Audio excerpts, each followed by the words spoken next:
Live team coverage tonight of the flooding beginning in Norwalk, where emergency crews have been searching for hours for a woman presumably swept away in her car. News Channel 5's John Kosich joins us live from Norwalk tonight with the very latest. Yeah, Danita, this search that started 17 hours ago has been scaled back for the night. It will resume for the most part in the daybreak. It's focused on a football field-sized wooded area here in Norwalk that's bordered by the Huron River behind me and two of the tributaries that feed it, all of which has been deeply underwater since early this morning.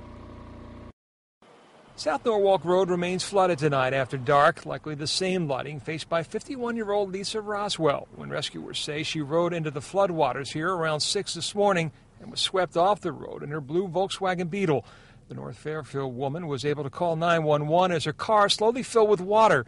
After 4 minutes talking with the dispatcher, though, the current swept her car downstream and the call abruptly ended. It was at that time the Spettle family just happened to be looking out the window. All of a sudden, she screamed out the window. She saw these lights floating by, and it was the taillights of the car. You could see the car was kind of floating, and then all of a sudden one of them went out, and then the next one went out. And you could see the car kind of bob up. Within no time, Pat Spettle says, firefighters were on scene and into the water. We got rapid water teams en route from the city of Willard, city of Sandusky, city of Huron, and we had boats in the water for probably nearly 2 hours trying to find where the vehicle was located.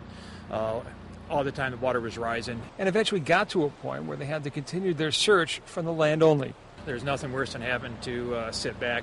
Unfortunately, fortunately, we have to look at the safety of our rescuers and certainly don't want to make the problem worse than it already is. And the water has receded now a couple of feet. We are bringing everybody back down here at daylight, and we'll put the boats back in the water and try to proceed again. As we take a look live at the Huron River tonight in Norwalk, it has receded several feet, but again, it wasn't low enough by the sunset for the crews to go back into the water. We had the chance to hear the 911 call that Lisa had made to the dispatcher. It's about 4.5 minutes long, and it is gut-wrenching and heartbreaking, and for that reason, to her family, we defer and we will not air that at this time.